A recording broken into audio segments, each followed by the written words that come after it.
you for joining us tonight. Thanks very much, Tim, and good evening, everybody. I think it's a good turnout tonight. I gather we've got around 500 separate registrations, so obviously plenty of interest in Bordeaux, I'm pleased to say, as Bordeaux buyer. So yes, the subject tonight, as Tim was saying, and excuse the Tim confusion, because we're both Tim S's, we constantly get emails for each other, and tonight with Tim S presenting and Tim S presenting, it has caused a bit of a challenge. Anyway, we're talking about the exhibition range. So I thought I'd just start with a little explanation as to what the exhibition range is and where it sits in our portfolio. So as most of you probably know, we have two ranges of Wine Society labeled wines. We have what we call the Societies range, which is the more basic of the two ranges, and then we have the exhibition range. Both ranges were trying to get an authentic representation of any particular wine. So, you know, if you've got a Wine Society's, I don't know, Merlot, or you've got a Wine Society's Chilean Pinot Noir or whatever, the wine is supposed to be representative and typical of wines from that region or that country. Generally, the Wine Society range are under £10. But we introduced the exhibition range quite a few years ago because we realized that a lot of our members wanted to try wines that were a little bit more upscale and came from a more defined region. So of course, Bordeaux is perfect for that, in that there are very defined regions with very defined styles of wine. So Bordeaux fits into the exhibition range, or the exhibition range fits Bordeaux rather well. So what we are trying to do, or what I am trying to do in Bordeaux, is to buy wines that are authentic from their sub-region or commune. We're trying to find a style that is benchmark of that region and that is ready for drinking. So what you might not know is, certainly for Bordeaux, we buy wines and then we sit on them until they're ready for drinking, which is actually a huge investment, but it means that we're able to bring really lovely, authentic wines from specific parts of Bordeaux that have been aged in our warehouse in Stevenage. And I don't think there's anybody else that can do that. And it's because we're a cooperative and we're not completely profit driven, we are able to tie up large amounts of cash in what we call keeping wines. And the exhibition range often forms part of that keeping stock. So the idea is that you receive a wine on your table that is ready for drinking. So that's basically the essence of the exhibition range. We have different sources for all the wines and different ways of buying, and some of the wines I'm involved in blending, other wines I'm not. Some wines we can reveal the source, other wines we can't. And as the tasting and presentation goes on this evening, you'll get a kind of picture of the patchwork of different ways of buying Bordeaux. What is important to remember, though, is that in Bordeaux, you're never buying direct from the chateaus, certainly at the higher level that the exhibition range forms part of. You are actually buying through what are called négociants, and négociants are the merchants of Bordeaux who work with individual chateaus. It's a very stratified system, Bordeaux. There are lots of layers. So even if I wanted to work with, I don't know, Chateau Margaux, I wouldn't be able to do that. I have to buy their wines through a négociant. So one question just on that, Tim. With the individual chateaus, do they work with the same négociants each year, or could you be buying Chateau Margaux from one négociant one year and then another the next? So that's a good question, Tim. So basically, depending on the wine or the chateau, some chateaus work with a limited number of negociants, and others work with a broader range. So if I'm buying, for example, Chateau Margaux, in order to get enough stock, I will buy from every negociant who sends me an offer, because I can never get enough Chateau Margaux. There are other wines where I'm in a stronger position, and I can pick and choose who I buy from, because the wines, I can always get as much as I need. So it's horses for courses, really. Yeah, absolutely. Wonderful. So we will get on to talking each of the specific 5 wines, but I thought maybe we might just show a map of Bordeaux, the region, and get you just to give a bit of an idea of that patchwork that you mentioned. Yep. So there's the kind of macro view. Obviously, you can see where the little yellow markers are. That's basically Bordeaux. So you can see it's kind of halfway down, 2/3 of the way down France. It's got a maritime climate. You can see its proximity to the sea, but it's also close to the Gironde estuary. So the little map that Tim's put up there, you can see several of what are known as the left bank communes, and they're basically on the left bank of the Gironde estuary.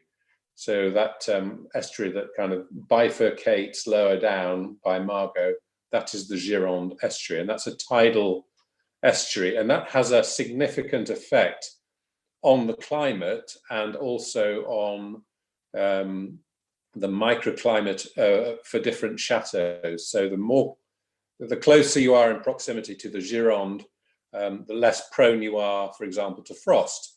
I'm sure a lot of you will have read in recent days about the dreadful frosts in certain parts of France, in the viticultural regions. Well, thankfully, much of Bordeaux was spared, particularly the parts of Bordeaux that are close to the rivers. It tends to moderate the climate.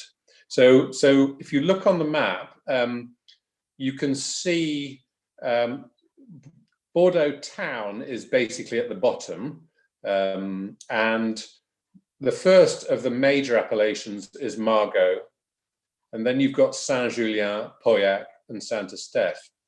And then kind of further away from the river, you've got the Haut-Médoc appellation and the Medoc appellation. Generally, the Medoc appellation is less good than the Haut-Médoc appellation, but there are exceptions to that. So there's wines like Chateau Pauillac, for example, from the Medoc, which is better than an awful lot of Haut-Médocs, but generally Haut-Médoc is a higher quality than Medoc.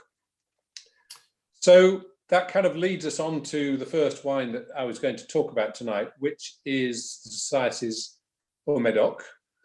This is a wine that we've bought for many years from, well, not directly, as I said earlier, from Chateau Beaumont, but through a negociant that deals with Chateau Beaumont. Chateau Beaumont is one of the largest chateaus in the Medoc. It's well over 100 hectares, which is massive, but it does mean that they have plenty of wine to sell, and that gives us a very interesting cross-section, shall we say, of options when it comes to buying the exhibition Haut-Médoc. So I think there are 100 hectares in production, and that means that they're making around 50,000 cases a year, which is a lot of wine to sell each year. And because they have such a huge production, they do have economies of scale that are quite significant. So the wine actually does represent particularly good value, and it's basically the Wine Society's most popular supplier of Haut-Médoc, Chateau Beaumont, and the Wine Society is their biggest customer in the world. I learned recently, because we buy obviously the Society's Haut-Médoc, and we also buy an awful lot of Chateau Beaumont, which is terrific value for money, and is it's an authentic classic style of Haut-Médoc. Haut-Médoc is a big appellation. It covers a lot of ground. It stretches around 50 kilometers, I think, from north to south. And in the north, you've got, even north of Saint-Estèphe, you've got Haut-Médoc vineyards. So a chateau like Chateau Charmay, which you may have come across, which is a very good property. That's right up in the north. But then you get other Haut-Médoc producers that are actually quite close to Bordeaux. So it's a very long and very varied appellation, producing a real cross-section of wine. But I think Beaumont pretty much encapsulates what you're looking for in an Haut-Médoc. It's kind of full-bodied, it's quite powerful, it's got plenty of colour, lots of kind of black fruit and spice. There's a good picture of the chateau. So it's a real chocolate box chateau. I've never actually been inside, because when I go there, I'm literally going into either the winery or the tasting room. Some of my colleagues have stayed there, and apparently it's a bit shabby inside. So not necessarily somewhere I would want to stay the night. And of course, during the week up in the Haut-Médoc, it's a bit of a backwater. So when I go to Bordeaux, I tend to stay in the centre of town. It's a bit more interesting. So that's the Wine Society's Haut-Médoc. The 2016 vintage is a particularly good vintage. I've tasted the wine a moment ago, and it's still quite young in my view. I think in an ideal world, we would have released this a little bit later. And I can give you a bit of interesting intel in that I've managed to pick up a little bit of an earlier vintage, which we will be substituting the 16 for towards the autumn. But I've managed to find some more 2014, or the Chateau has managed to release some 2014 vintage, so with a little bit more bottle age. So then we're going to probably sit on the 2016 for a little bit longer, because I think it could do with maybe another year to year and a half in bottle to show it its absolute best. So for members that do have it tonight, therefore, would you recommend giving it a good swirl in the decanter and just really giving it as much time as possible? Yes, I mean, decanting, for me, decanting wine is I do it with young wines, I do it with old wines, I do it with white wines and red wines. So I'm a big fan of decanting, and there's no doubt to arrate a wine and bring out all the flavors. It's definitely to be recommended. And I would say if you've got a decanter, there's no reason not to do it if you've got a little bit of time before you open the bottle. If you're desperate to drink it, then so be it. But I think the wine does benefit from a little bit of air. The wine is mainly Cabernet Sauvignon, but there's also quite a high Merlot proportion. So it varies from vintage to vintage, but the 16 is roughly 50%, just over 50% Merlot, I think. Cabernet, and just under 50% Merlot, and then the rest is made up with a little smattering of Petit Verdot, but it's really only a small smattering. The one interesting thing about Beaumont is that they've got just over 100 hectares planted, and in fact, the interesting thing is it's actually one single parcel of vines, so it's absolutely massive. And of course, when it comes to harvesting, they are fortunate in that they can use machine harvesters. And in vintages where the rain threatens and there's a chance that the vines will rot at harvest time, it's very important to be able to harvest very quickly. And when you have such a massive property, either you have a team of pickers, but you need a huge team of pickers for 100 hectares. So what Beaumont do is they've got actually mechanical harvesters for most of the vineyard, and actually they're so sophisticated now, and because the vineyards are relatively flat, they can actually do an extremely good job. So if you, I think Tim, there's a picture of Chateau Beaumont from a kind of satellite picture that you've got. Yeah, We can just flash that up. So you can see surrounding the, oh, you can't see yet. Maybe, well, we're trying. 2 seconds. Basically, surrounding the chateau and the chai, the cellar, is a huge, no, we haven't got it, but huge vineyard, relatively flat. And that is all planted with Beaumont's vines. So that is Beaumont, and sometimes Beaumont and the Society's Haut-Médoc are one and the same wine, but not always. Sometimes it's a similar blend, if not exactly the same blend. Sometimes it's a different bottling, but we like to be flexible. So the wine always comes from Chateau Beaumont, but it's not always the Beaumont wine under a wine society label. But I don't actually normally get involved in the blending of the Haut-Médoc. Sure. So that is a question that's come through, and I think we'll touch on it with each wine as to how do the wines differ to the wines made by the producer. But I had a question from James who asked, would the best cuvées go into the Chateau label whilst the very good but slightly lesser cuvées go into the exhibition bottlings? Not necessarily, no. I would say more often than not, probably 80 to 90% of the time, it's the same blend as Beaumont, and so it's not inferior grapes, no. So the parcel that I am buying, and it's a massive parcel of 2014, is the Beaumont wine under our label, and it was too good to miss, and I think we managed to do a very good deal on it, and I think we'll be selling it for like I think £14 or something, which is an absolute steal for a 7-year-old Haut-Médoc from a good producer.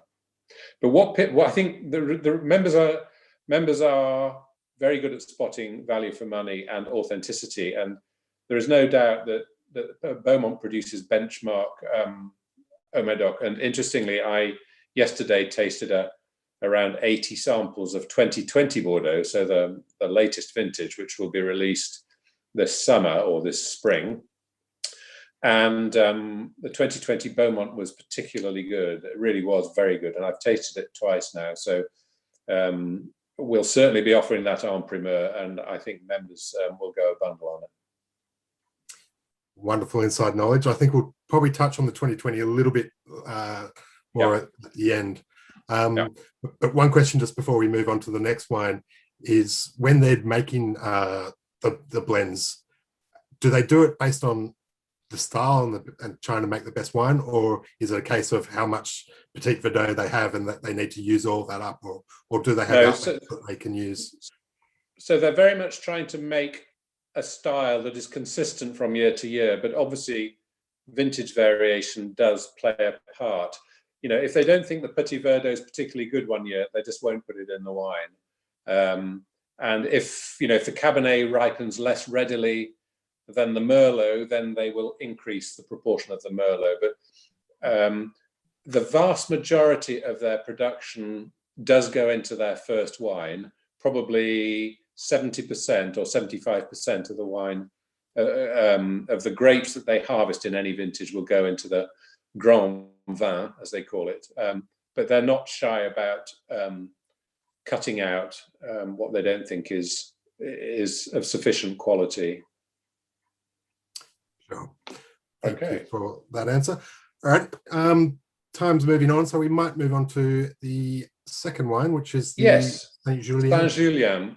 Yeah. So I chose the Saint-Julien. I mean, in terms of geography, normally you work up from Margaux, Saint-Julien, Pauillac. But I've decided to choose the Saint-Julien because it's the youngest wine, and it's the latest wine that we've shipped.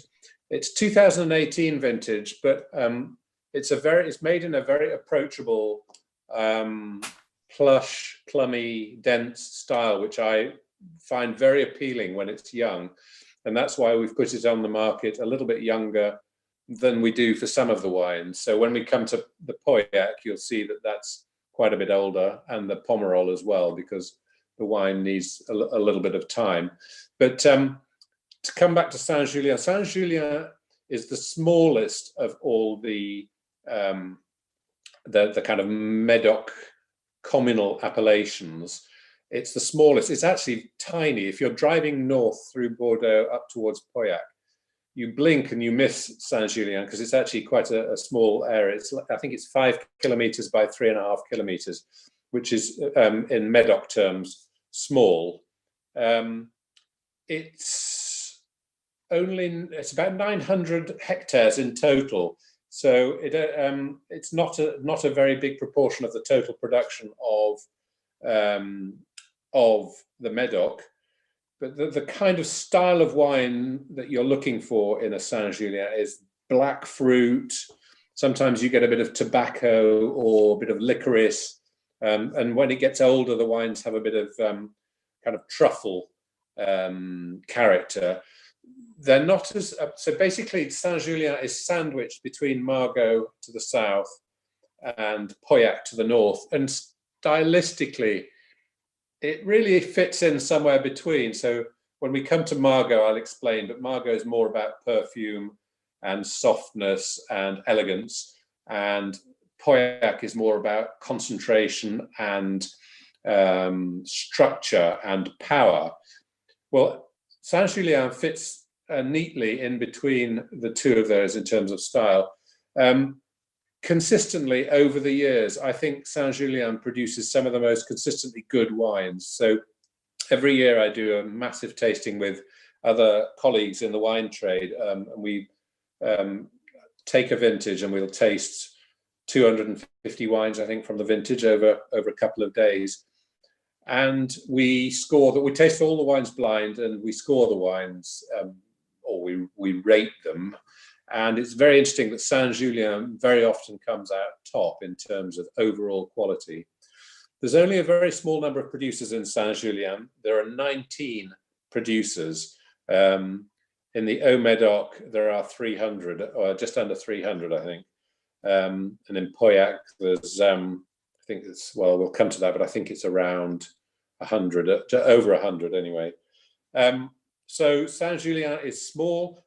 A very high proportion of the wines, 90% of the wines, are classified as cru classé. So for those who don't know, in 1855, Medoc was classified with the best chateaus being first growth, then second, third, fourth, and fifth growth. So the first to the fifth growths, if you like, are the top wines of the Medoc. And a very high proportion of the vineyards in today's Saint-Julien form part of classed growth properties like Du Cru Beaucaillou, like Chateau Talbot, like Bechevel, etc., etc. So actually, it's the hardest wine for me to buy. It's the hardest to find the right wine at the right price. The bulk price of Saint-Julien is higher than any other appellation, would you believe, in Bordeaux. And this is the first vintage of Saint-Julien under the Exhibition label that we've offered, I think, for 10 years. This is one of the chateaus, it's from one of the chateaus where I'm not able to tell you where it's from, but I can assure you it is from a very good property that's relatively close to the river. Now you can see from your screen, actually that's a brilliant photograph, which shows you. So we're looking west there. So if you imagine we're above the Gironde, looking west, and you can see how close the vineyards are to the river. They're only a matter of a few hundred yards away from the river. And that's what means, well, A, they get the more temperate climate, less prone to frost, but they also get more insulation coming from the river. So the vines that went into this particular wine are the younger vines from a top property, not far from the river.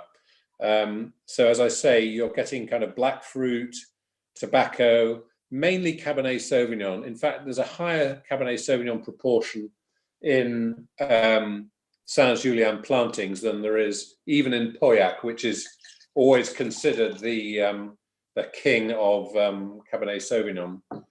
So one of the things, go ahead, one of the Tim. things Yeah, that struck me with that photo, and a couple more that we might show, is just how flat Saint-Julien. yeah, yeah. Does that make the importance of the river even greater, having to offset any diseases, Not particularly, no, but you're right, Tim. It is very flat. There's a good photo, yes, of Saint-Julien. Very flat vineyards. I mean, I think the highest point in the Medoc is something like, I don't know, less than 10 meters. It's like 8 meters. So it is very, very flat. I think the higher parts are the kind of gravel outcrops that you get sporadically throughout the Medoc Peninsula. I don't think proximity to the river makes a particular difference in that respect, Tim. But it's the most prized chateaux generally are closer to the river. I think it's fair to say. Yeah. So this is a Saint-Julien. It's made. Probably, they didn't reveal to me exactly what the blend was, although, to be honest, I did get involved to an extent in blending the wine. Interestingly, the wine was submitted to the... in Saint-Julien, basically all wines have to go to this kind of central body for tasting to make sure that the wine is representative of the appellation. And the first effort did not pass the test. So we had to go back to the drawing board and actually produce another wine. We blended in a bit more Cabernet, I think, into the blend to produce a wine that passed the authenticity test with the obviously rather rigorous Saint-Julien authorities.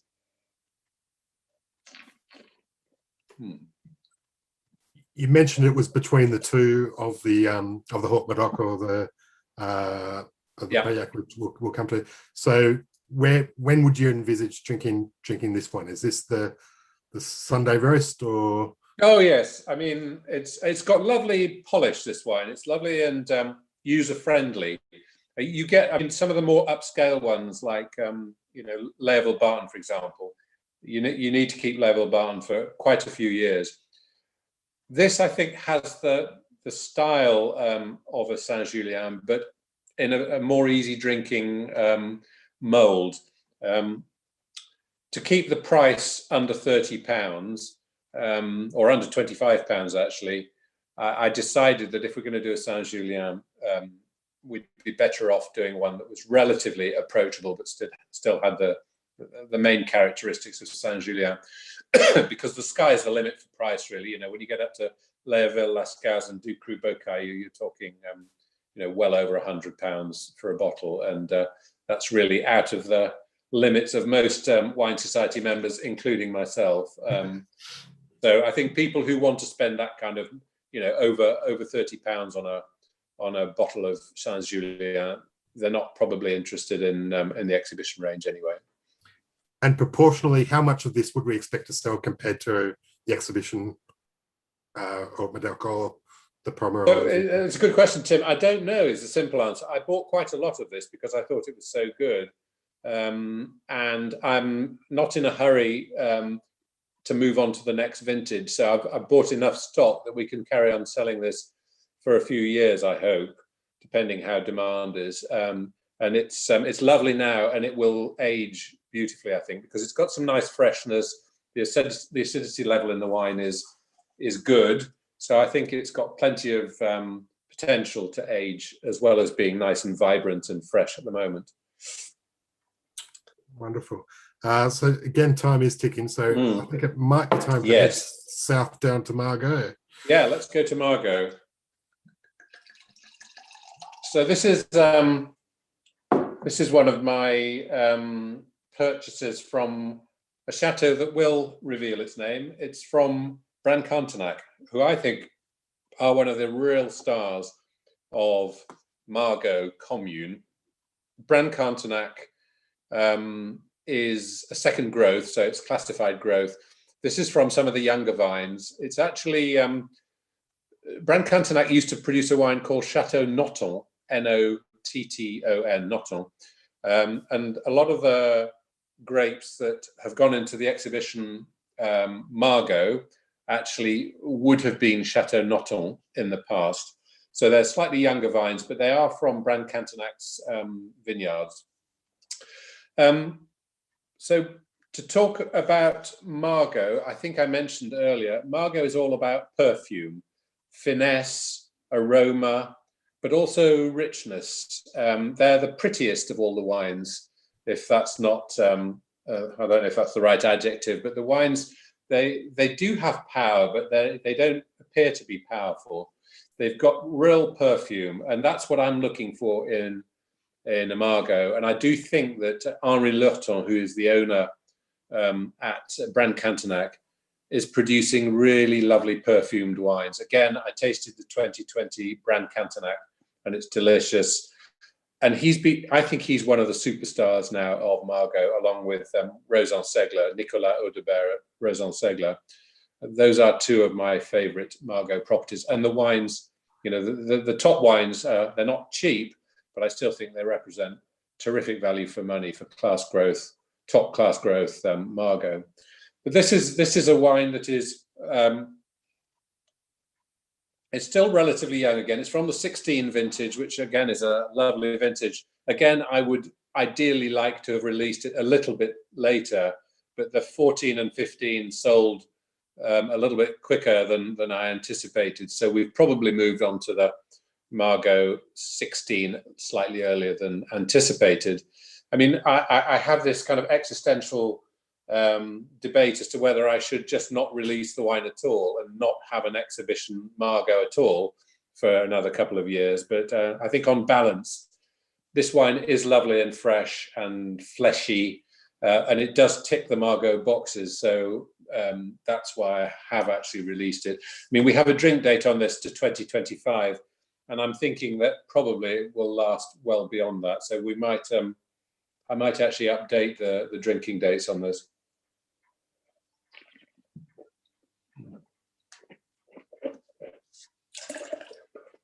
So Margaux is the biggest of all the of all the serious appellation commune appellations in the Medoc. It's I think it's about 1,500 hectares, and that's, you know, so that's 2.5 times the size of Saint-Julien, and it covers a lot of ground.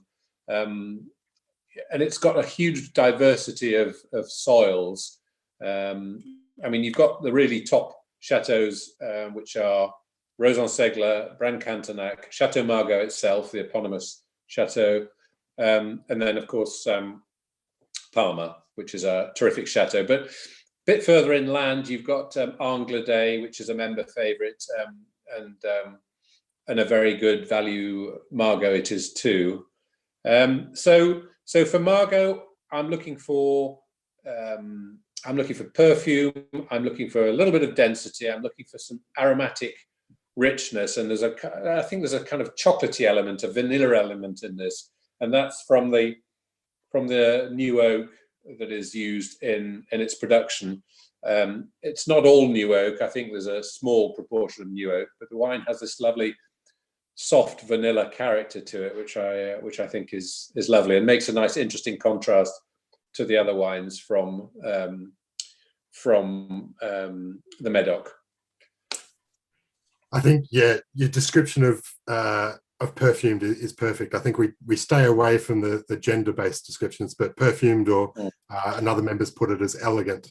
Sums it up nicely. Yes, I mean, the days are gone where people describe wine as feminine. But I did notice that Jane Anson, who is one of the top Bordeaux journalists and who lives in Bordeaux, she does use that adjective occasionally. I suppose she's allowed to anyway. So that's Margaux really, and I'm very pleased with the quality of the wine. I've already bought the 18 vintage. I skipped the 17 vintage because didn't think it was particularly exciting, and we all at the time we had good stocks of 15 and 16. Subsequently, of course, sales have gone mad, and so now I've bought 18 and 19 vintage, and I'm quite sure I'll buy 20 vintage as well, judging by what I've tasted so far. Margaux performed well in 2020. At what point do you actually have to make those calls for the exhibition label wines? Do you have to make them in that? It varies enormously. So the good thing is that, for example, in the Pauillac, I can make a call relatively late, whereas with Beaumont, I have to commit much earlier. So it's a movable feast, really. But I think Beaumont, the Haut-Médoc, is the one that I have to put my hand up to first. But actually, the Saint-Julien, I put my hand up pretty early because it's so unusual to come across really good bulk from Saint-Julien, from a good producer that is available, that I snapped it up, whilst it was very young. The Margaux, I buy normally probably a couple of years after vintage or a year and a half after vintage. And the Pauillac, normally I'm allowed to buy a little bit later, so we don't actually have to sit on the Pauillac for as long as you would think, bearing in mind that there is a vintage kind of lag, if you like. And a question that has to be asked is there pressure put on you from a commercial sense to buy some of these wines in order to get access to potentially some of the... No, absolutely not. No.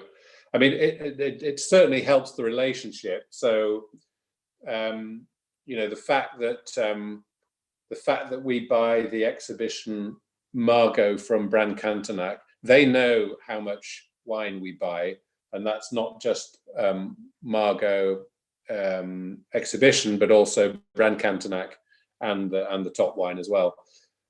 But there's never been any question of linking my purchase of exhibition Haut-Médoc to purchases of their other wines, because that's not the way we work at the Wine Society. And I think the chateaus appreciate the fact that we take the wine, and for them it's a bit of a badge of honor that the Wine Society exhibition Margaux, for example, is from them. I'm sure they tell their customers and importers in other parts of the world.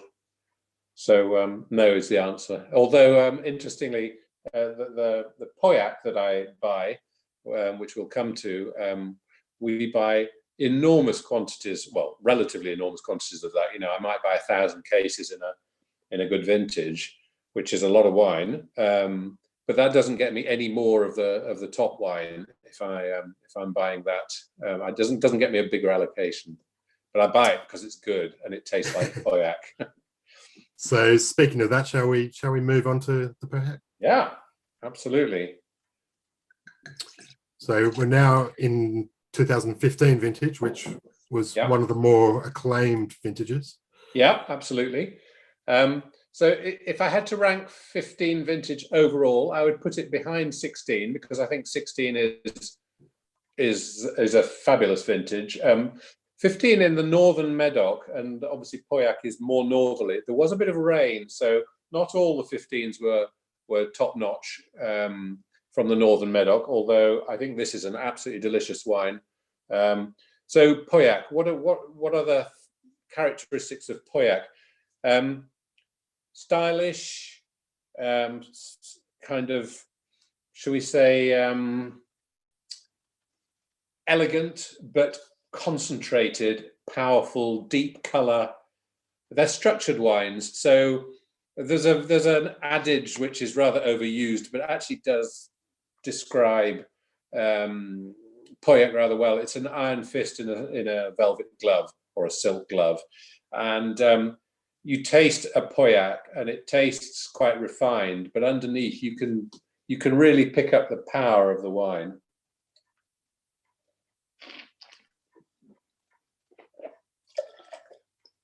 So this has got real depth, it's got very fine tannins. This is a wine that will last for a long time. I mean, I think we put an end date of it of 2029.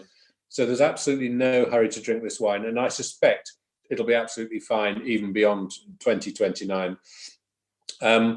This is the one where it's the most sensitive about revealing where it's from, but it is from an absolutely top-notch property. There is really not a lot to level at this chateau. It really, for me, produces some of the top Cabernet Sauvignon in the world. This is predominantly Cabernet Sauvignon. They don't reveal to me the proportions of the wine, but if I taste it and like it, I buy it. And I think the 15 is absolutely delicious now. It is another wine that would benefit probably from decanting, and those grainy tannins would probably dissipate slightly, but it's a wine to have with a piece of steak or something. Steak frites be absolutely marvelous, I think. So yes, Pauillac is... James has just mentioned that it's his go-to for medium rare fillet steak at home. So there you go. Yeah, absolutely agree with that. Yeah.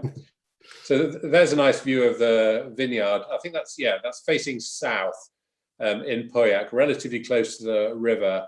And you can see it is relatively flat. There's a little bit of a dip, and then it goes up the other side. That's looking down towards Saint-Julien.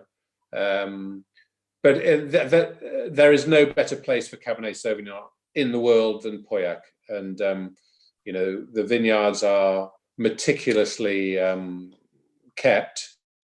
There's a great photo. So I took that photo. I was in the tasting room at Pichon-Lalande, overlooking the vineyards of La Tour. So you could see the famous, I think it's a dovecot or something, at La Tour, facing east. But in the background, you can see the Gironde. And so you can just see how close the river is to the vineyards. And you can't, it's slightly dark, that photo, but you can just about make out the gravel in the soil, which is very... that's a good picture. So that's Pauillac. Some of the more premium chateaus, they don't use tractors or machinery in the vineyards. They use horses, and I took that picture. I think it was during En Primeur season about 4 or 5 years ago of a horse working the vines. Some of the more skeptical people in my party suggested that they bring out the horses once a year just to stick them in the vineyard so that it looks authentic. But I do believe actually that some of the top chateaus do actually keep their own horses and use them regularly in the vineyards for ploughing and for other work. Yeah, so this is a lovely Cabernet with it's probably around 60% Cabernet, 40% Merlot, I would say. It's a restrained style of wine. It's £23, so it's not cheap, but I think it's got stylish, suave tannins. It's got a little bit of cassis, which is a classic Pauillac character, a bit of vanilla spice. I think it's delicious. I saw there that the vines were trained very low. Is that common? And well, I think if you're relatively close to the river, and therefore the frost impact is not too significant, then you can train your vines lower than if you're further east. So if you're in Mouly or Listrac or some of the more westerly vineyards of the Medoc, you'll train your vines a little bit higher to avoid the frost damage. And had a question come through asking, how do you compare the Exhibition Pauillac versus the Ulysses, wine? Which so they're from the same. Yeah. So interestingly, they are from the same source. So they're from the same chateau. Again, a bit like the Beaumont, not necessarily the same blend or the same bottling, but they are from the same source. I did actually switch supply of the Exhibition Pauillac a few years ago when I took over Bordeaux from Joe Locke, because I was not particularly happy after. I think the 2011 was the first vintage of Exhibition Pauillac from the new source of supply rather than the old source of supply. So I think the 9 and 10 were very good from the previous chateau, but I think the quality went down, and also they tried to put the price up. So I politely declined the new vintages and switched to our current source. But to answer the question, some vintages it's the same, some vintages it's not, but it's a very similar blend, and it's made in a very similar style. Sure. Conscious of time, we'll maybe come back with a few more questions, but we do still have to jump over to the right bank, over to Pomerol. Yep. So the last appellations, so the Medoc is considered left bank, Pomerol is considered right bank. Sorry, I've just picked up the Pauillac. Yes, I actually decanted the Exhibition Pomerol because I only had one decanter available. That was the one that got the decantation. So this is a wine that comes from, I think you've put it up there, yeah. So Pomerol is right bank. It is, so east, effectively it's east of the town of Bordeaux, northeast slightly. It's close to the town of Libourne. It's not a big appellation. The interesting thing about Pomerol is that the average size of a chateau or a property is 5 hectares, just over 5 hectares. So if you compare the typical size of Pomerol chateau with that of a Medoc chateau, it's a fraction of the size.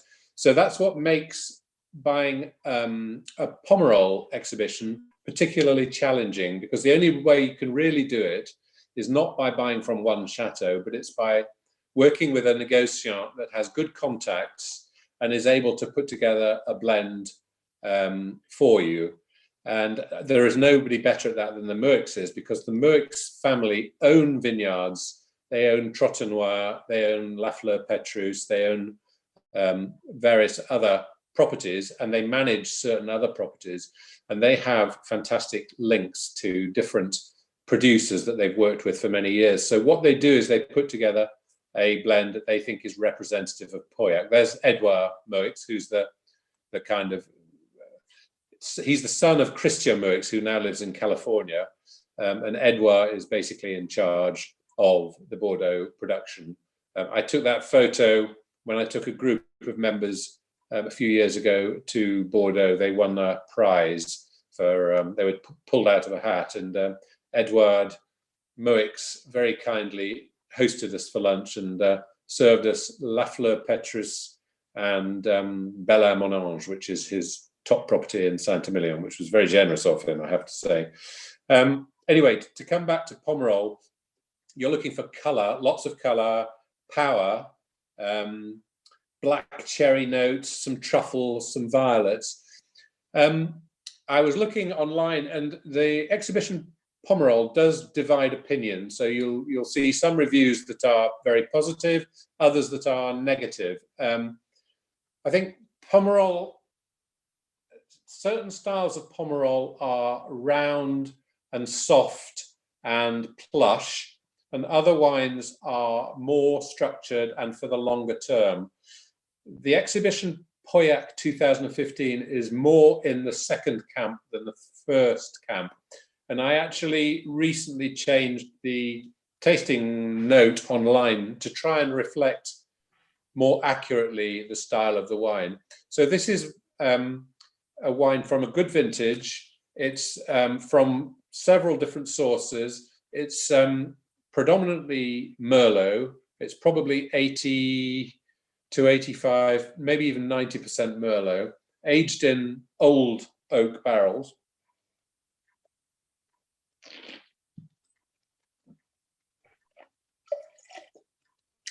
And for me, this is very much a food wine. It's got, so I decanted this about an hour ago, and it has softened up and rounded out, and it's absolutely delicious now, actually. It's the first time I've tasted it for 3 or 4 months, and I think it's terrific, actually. So that is 14%, so the highest in alcohol of all the wines we're tasting tonight. And that is because Merlot has a propensity to ripen very readily, and generally you won't find a Pomerol these days, or not many, below 14%. So I think this is very typical of a certain style of Pomerol, and you could say, well, people expect something softer, but I actually think this is a particularly good version of the old school style of Pomerol with a bit more structure than maybe certain other Pomerols.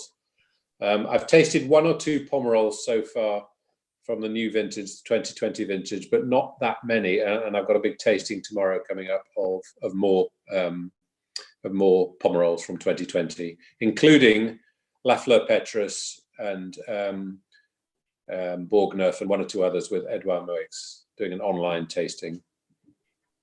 It's a tough day for you then. You say that, Tim. Actually, it is tough tasting 100 and whatever it is wines tomorrow from in the tasting room in Stevenage. I will have very purple teeth at the end of it, and I'll want a beer, I think, because after tasting all those wines, the best thing to do is to have a nice cheeky beer at the end of it. As an Australian, you'll know that, Tim, anyway. Absolutely. It takes a lot of good beer to make a good wine, that's for sure. Exactly. Lots of questions coming through, but you're mentioning 2020. What are your thoughts on the vintage? So it's very early days, Tim. So because I can't go to Bordeaux, normally I would have gone to Bordeaux at the beginning of April. This month, I would normally go for a whole week for the official tasting week, and then I'd come back 10 days later and taste again. This year, like last year, I'm having to receive samples either at home or in the office, and tasting samples there. The problem with tasting these wines is that they're very fragile because they're barrel samples, and the hit rate is not particularly well. It's decent, but I mean it's hard enough to get very, very fresh samples when you visit Bordeaux. So getting them sent over to Stevenage by courier, you do end up with some wines that are oxidized. So I try and taste as often as possible. Last week I tasted about 70 2020s. Yesterday I tasted about 80, and I'm tasting about 110 tomorrow. Quite a lot of the time I will be tasting the same wine twice or even 3 times. But that gives me as clear an impression as I possibly can. What I can say is that it's a good vintage.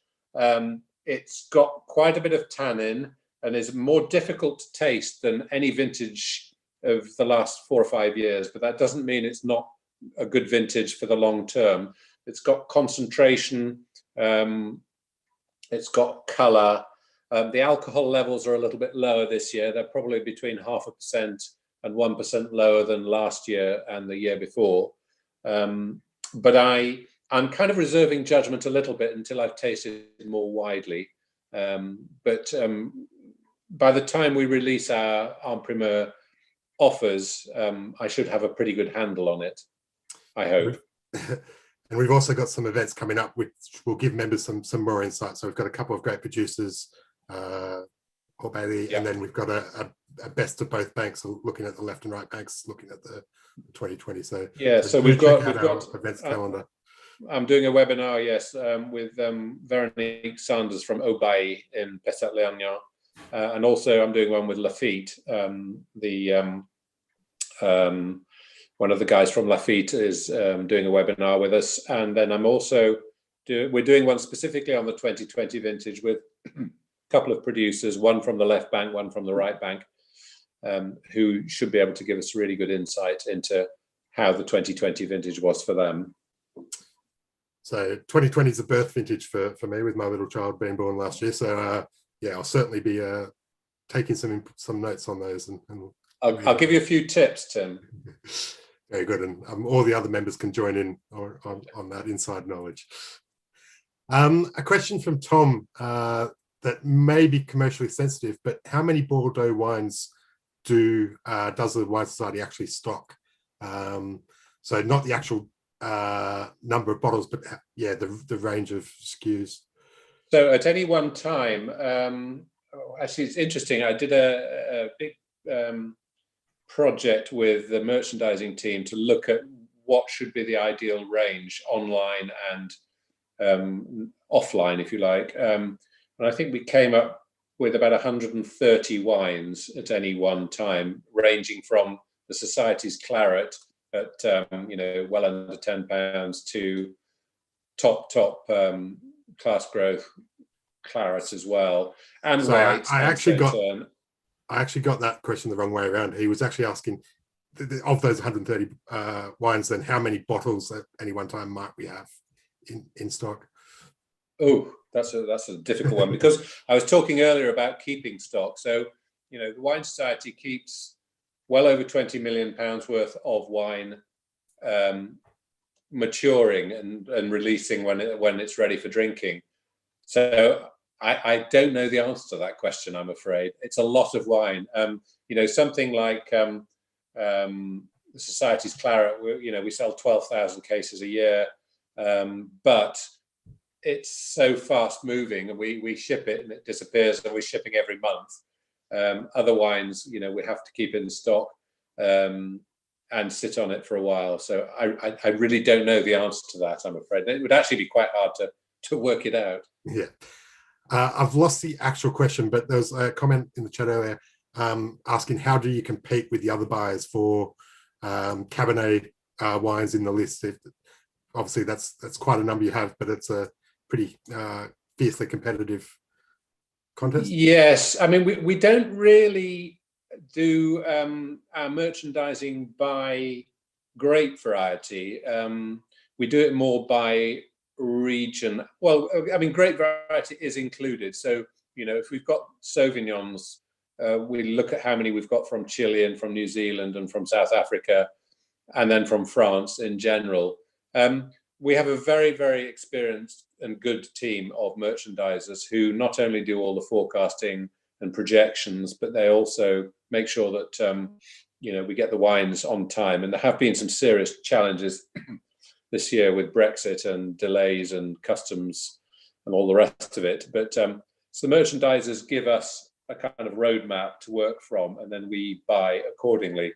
So I'm not in direct competition with my fellow buyers on Cabernet Sauvignon, because I don't think there's a particular comparison made with Bordeaux Cabernet and Cabernets from other countries. Sure.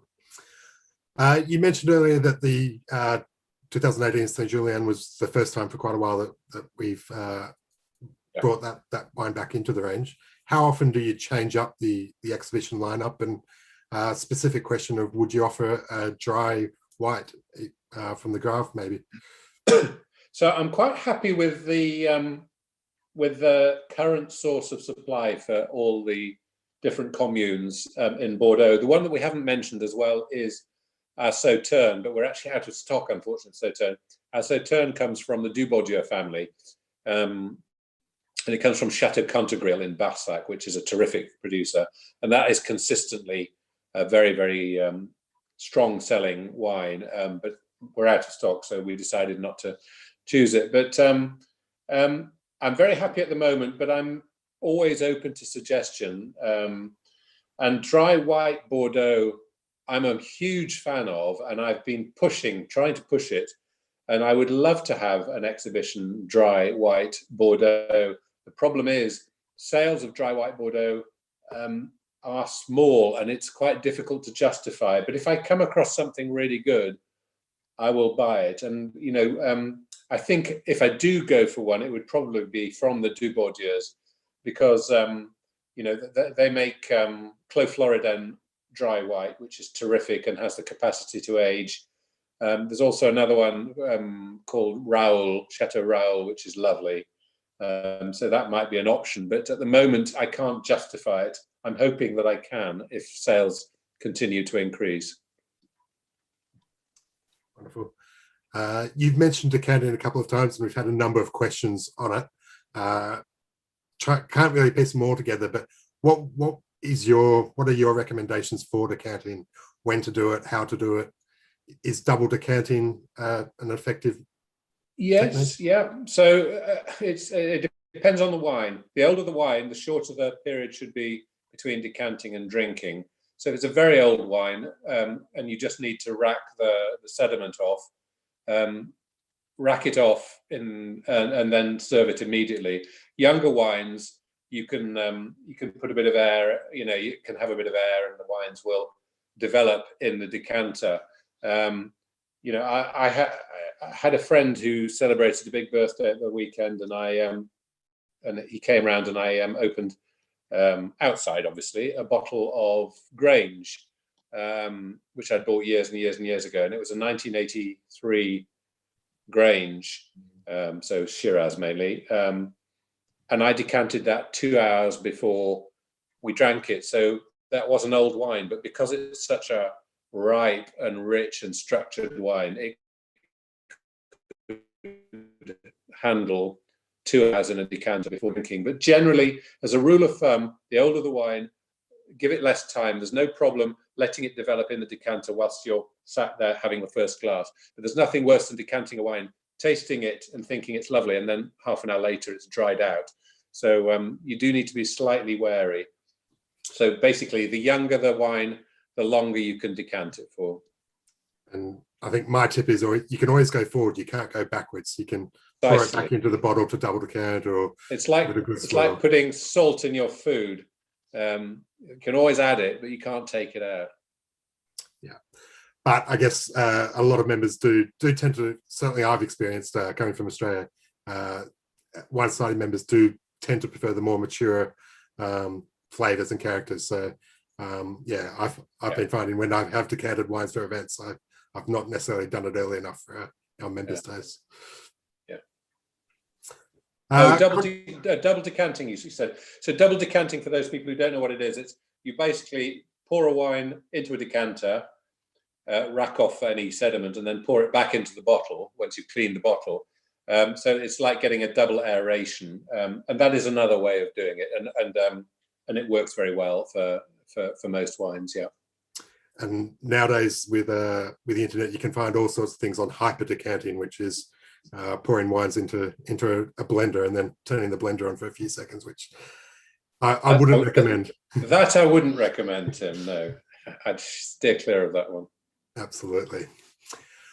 Alrighty, conscious of the time, thank you very much to all the members that have joined us and submitted so many questions. I haven't covered the majority of them, probably not even half, so sorry for that, but we will try to cover as many that we can in emails.